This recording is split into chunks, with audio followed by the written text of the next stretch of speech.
Yes, the Mongoloids coming, October 31, malapit na. Malapit na maghasik ng lagim. Isang matinding pagsabog ng lagim. Anong mensahe nyo sa mga new school rapper? Ayan. Ang mensahe ko sa mga new school rapper,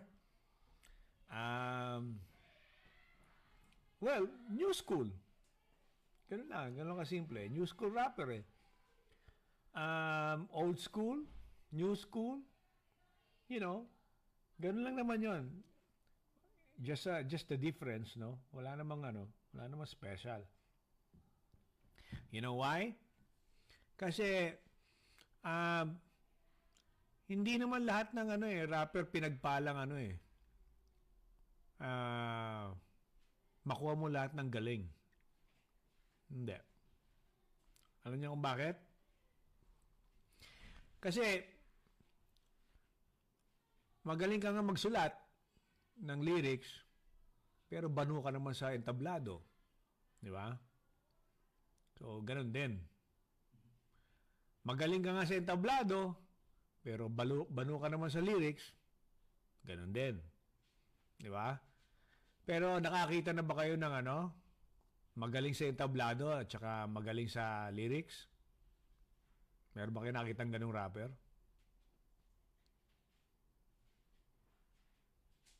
Bihira, di ba? Halos wala, di ba? Yun. Kaya, not because you're new school, bit-bit mo ang magaling ka sumulat at magaling ka rin mag-perform. Hindi ganun yun. Hindi ganun yun.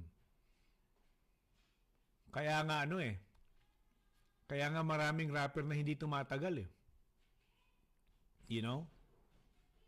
Kasi magaling silang magsulat, pero dadaan ng panahon, pero hindi naman nila mapatunayan na okay sila sa entablado. Di ba? Kasi hindi nga binayayaan eh. You know, hindi lahat ng rapper binayayaan na magaling kang magsulat at magaling ka rin sa entablado. Yung tipong sobrang galing kang magsulat at sobrang galing ka sa entablado. Nope. Hindi ganun yun. Tapos, meron naman, magaling ka sa entablado, pero wala kang connection sa crowd. Same thing. Pareho pa rin. Wala pa rin wala pa rin alas yun, di ba? So, basta new school, pagpatuloy mo lang yung yung ginagawa mo, you know. And never try to down anybody, you know. Pag new school ka, don't put anybody down. Do not put any rapper down. Do not call out any rapper and say you're not good, you're not No. Kasi ikaw din naman if you're calling out somebody, hindi ka rin naman magaling. Di ba? At saka unang-una, ang Pilipinas, hindi mo maloloko, di ba? Bakit? Kasi, Pilipinas, pwede mo maloko ng konti, pwede mo masabi sa kanila na magaling ako, hustler ako sa pagiging rapper, ganon. Pwede mo silang maloko ng konti. Pero yung mga Pilipino sa Amerika, sa Europe, hindi mo sila maloloko. Kasi araw-araw nilang kinakain ang rap world, di ba? Andun sila Andun sila. So, nalalaman nila kung sino yung okay, sino yung magaling, sino yung ganito, sino yung hindi. Alam nila yun. Sino yung walang binesa, sino yung okay. Di ba? Pero yung Pilipinas, pwede mo maloko ng konti kasi Hindi naman nakakatungtong ng Amerika yun eh. Hindi naman nakakatungtong ng Europe yun eh, di ba? So, maloloko mo ng konti, maloloko mo ng sandali.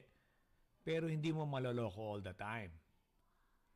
Kasi, bukas at bukas, isang linggo mula ngayon, may mas bagong rapper kaysa sa'yo. Kaya hindi mo pwede sabing new school ka, tapos new school ka na forever. No. Yun ang pagkakamali.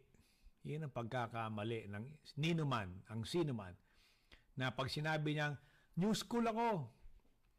At kahit mga 10 years from now, new school pa rin ako. No, no, no, no, no. Bukas, matanda ka na. Next year nga, magsa-celebrate ka na ng next birthday mo eh. O, di ba? Kung ano ka ngayon, kung 20 ka ngayon, di next year, 21 ka na. Kung 17 ka ngayon, next year, boboto ka na. O, di ba? Kung kinasal ka ngayon, next year, may anak ka na. O, paano mo sasabing new ka? Hindi ka na new. Isang araw, isang linggo, hindi ka na new. Old ka na rin. Di ba? Old ka na rin. You know? Kaya, hindi mo pwedeng i-claim na new school ako ngayon, new school ako 5 years from now, new school pa rin ako 10 years from now, new school ako 15 years from now, new school ako 20 years from now. That's stupid. Only a stupid rapper will say that. Pag new school ka ngayon, bukas, old school ka na. Bigyan lang kita ng 24 hours, old school ka na. Bakit? Kasi bukas, may lalabas ulit na bagong rapper. May lalabas ulit na bagong rapper na mas bata sa'yo. Kung ikaw 15 years old, bukas may 14 years old. Kung ikaw 18 years old, bukas may 17 years old. Pag 20 years old ka na, bukas, may 19 years old. Di mas bata sa'yo. O edi yun ang new school. Ikaw ngayon ang old school. Di ba? Samantalang isang araw lang pagitan. Di ba? Ganun yun. Ganun yun. Kung meron kayong tatanungin tungkol sa new school, old school, talungin nyo ako. Kasi hindi ako mahihiyang sagutin kayo. At lalo't lalo na, hindi ako magkukunwari sa inyo na sabihin sa inyo ang totoo. And at the same time, it won't hurt me if it hurts me telling you the truth. No, it won't. It won't hurt me. Kasi the more truthfulness I tell you, the more happy I am. Mas lalo akong masaya. Kasi nagtatanong ka, sinasagot kita ng tama at sa abot ng aking makakaya dahil isa ako sa pinaka mahabang ni language ng rap world sa Pilipinas. Imagine 1983 nagra-rap na ako. O anong year na ngayon, di ba? So, wala nang magtatago sa akin, wala nang makapagtago sa akin. Wala nang style na hindi ko nakita. You know?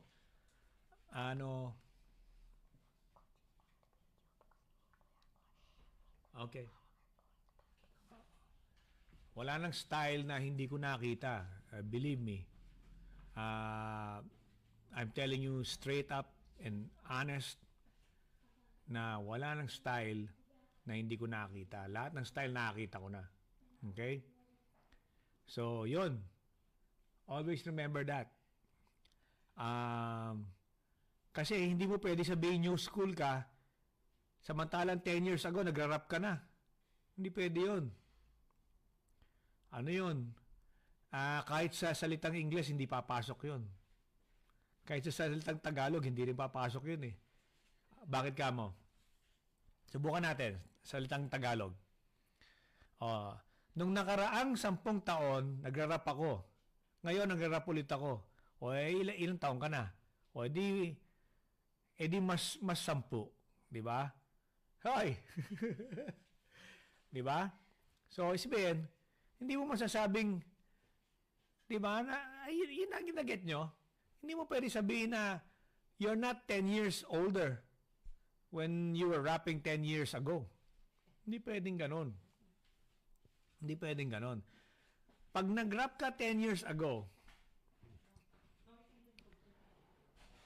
2010,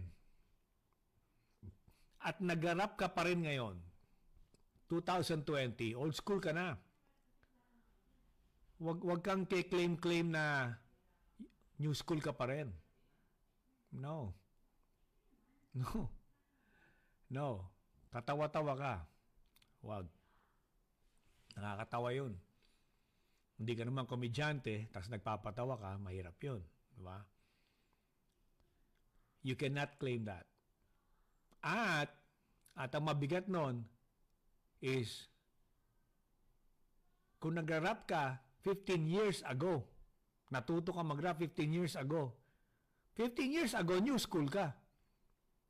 Pero 14 years ago, old school ka na.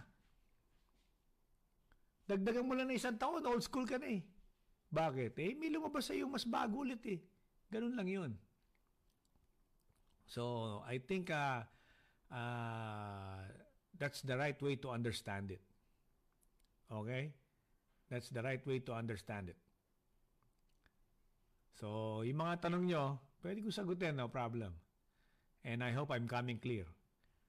Right? Kay Rodel Katambay, thank you.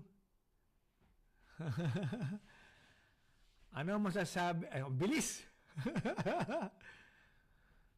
Ang bilis ah. Ang bilis, sobrang bilis eh. Pusuan natin guys. Thank you, salamat. Game over na daw, sabi ni John Ross. But for me now, hindi pa ako nagsisimula, believe me. I haven't started yet. And